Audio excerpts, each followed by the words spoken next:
Sumainyo ang Panginoon. Papagaling ng lahat bako-bako at makikita ng lahat ng tao ang pagliligtas na gagawin ng Diyos. Alam nyo kapag pinag-usapan natin ang bako-bako, yung daan papuntang dalalan, talagang mahirap pupunta sa dalalan. Pero bahagi yun. Alam nyo, sabi ko nga ay kaya ko pumunta na San Antonio na ako ang nag-drive. Pero sa dalalan ay tayo po ay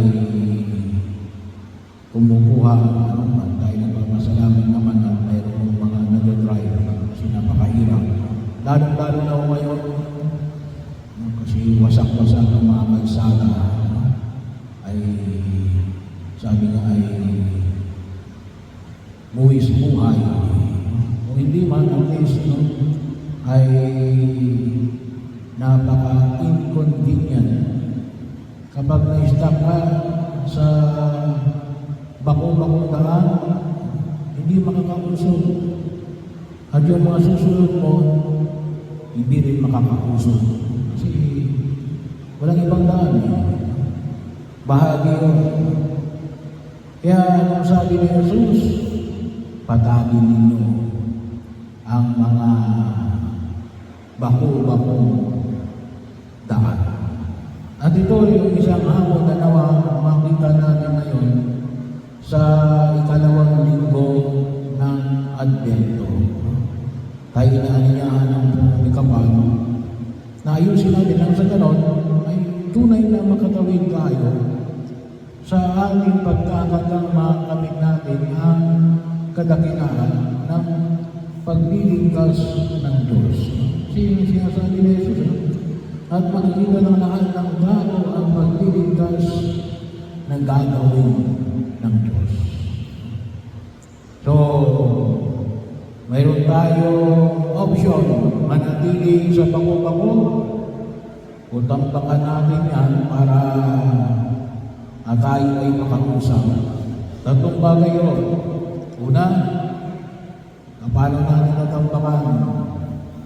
Paalala natin ngayon yung alin, yung tinig na mula ang tinig na sumisigaw sa ilaw. Si San Juan Bautista. Ito sabi nga natin ay alam naman natin yung ilaw. Hindi walang katao-tao. Bahagi yun.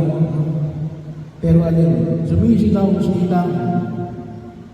Alam nyo, mag-ingat tayo na magoyo. Kasi marami ngayon nagsasalita, lalong-lalo na gawa ng social media. Napakadali ang information. Ay kuminsan ang sabi nga natin, marami nagmumuyo. Kasi akala nila, maraming nakikinig doon. Ay kung titingnan mo natin sa Ebanghelyo, ang tinig na sumisigaw sa ilaw. Walang tao, walang follower, walang naglalay. Bahagi yun, mag-ingat tayo. Baka bandwagon lang yan, akala natin magaling. Kaya nga hindi ba, marami yan na-scam. Bahagi, siguro hindi naman kaila sa inyo ngayon, ba't ka na-invest ka? Kasi in-endorse ng artista. Bahagi yun. Kaya din, milyon-milyon nawala sa kanila. Bakit? Kasi yun ang tinitingnan natin. Akala natin, ang katotohanan ay nakabase sa dami.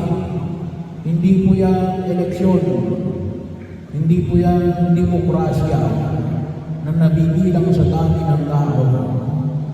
Yung tunay na kapatagan at ng katotohanan, kahit walang naniniwala, totoo yan, kahit walang naniniwala, bahagi yun. Kaya napakalaga na makita ko natin yung pagkilos na sabi nga po, ay sana lalo na sa mga magulang, yung paaralan, magtuturo yan. Pero yung unang malaman ng sino mang tao sa daigdig na ito ay sa pamagitan ng kanilang mga magulang. Turuan ninyo namin na makita yung katotohanan, magkaroon ng critical thinking, maging critical thinker. Bahagi yun na kung saan ay makita natin, malaman kung alin ang totoo at alin ang hindi. Hindi yung nagpapadala lamang sa hype. Hindi lamang yung alin ay gawa ng simbolyo ng pag-aakala nila na ito ang tama sapagkat akala nila ay marami. No? Hindi, no? Si San Juan Bautista ay tinig na sumisigaw sa ilang. No? Hindi tinig ng maraming mga tagasunod. Kaya sana makita natin alin ang totoo at alin ang 295. Pangalawa, panyaya na ipinahayag ni Jesus na kung saan ni alin na sa Jesus, makinig tayo kay Jesus. Lalo na sa ating pagkiro sa daigdig na ito, makipag-ugnayan tayo sa ating Panginoong Jesucristo. Na nawa makita ko natin natin kung talagang tayo na nananampalataya at yung ating pananampalataya ay ilihin natin kay Jesus, Panginoon. Alin ba ang tama dito? Sabi nga ni Jesus, ako ang daan, ang katotohanan, at ang buhay. Kung sabi natin si Jesus, alam mo maganda yung kalawang pagbasa. Unang pagbasa. Sa aklat ni Propeta Barong. Anong sabi ni Propeta Barong dito? Sabi niya, Jerusalem, hubarin mo na ang langgong ng pagluluksa at isuot mo ang walang hanggang kaninningan ng Diyos. Paano namin magagawa yan kapag hindi tayo nagsisimba, hindi tayo nakikinig sa Diyos, hindi tayo nagbabasa ng banal na kasulatan, hindi natin alam ang mga buhay ng mga santo at santa, kung hindi natin alam ang mga itinuturo na simbahang Katolika, yung katekismo. Ibalamal mo ang kanyang katwiran at iputong mo sa iyong ulo ang korona ng kadakilaan ng Diyos na walang hanggan. Iputong mo sa iyong ulo. Ilagay mo sa iyong ulo. Itakanyan-kanyan sa lahat ng dako. Tatawagin kang kapayapaang bunga ng katwiran at karangalan ng pagiging makadiyos. Ulitin po yung uli. Itatanya-tanya sa lahat ng dako, tatawagin kang kapayapaang bunga ng katwiran at karangalan ng pagiging makadiyos. Yung ating pananampalataya, yung isang pananampalataya na bahagi o na kung saan ay pababayaan tayo. Isang pananampalataya na ituturo sa atin ang katotohanan. Kaya, kausapin natin si Jesus. Magbasa tayo ng banal na kasulatan. Basahin natin ang katekismo ng Katolikong Kristiyano. Basahin natin ang mga dokumento ng simbahan. Napakayaman at napakalalim ng ating pananampalataya. Pero hindi sila talin. Sabi natin ng Diyos. Sabi nga natin, kapag kinausap natin ng Diyos, ay siguradong ituturo sa atin ang tunay na pagkilala sa katwiran at kapayapaan. Napakahalaga na makita natin sapagkat isa rin sa biyaya yun ay binibigay ng sakramento ng kupil. Hinayaan tayo namin tayo ay basbasan at luguban ng Espiritu Santo upang makita natin yung tamang daan na tinutukoy na tinuturo natin sa daigdig na ito. At ito ay isang pamantayan natin sapagkat ayaw ng Diyos na tayo ay magpasimula ang ating buhay sa daigdig na ito. Kaya, napakahalaga ko. Kung saan natin nakita yan? Pag-aaral, pagninilay, at pag-usap natin sa Diyos.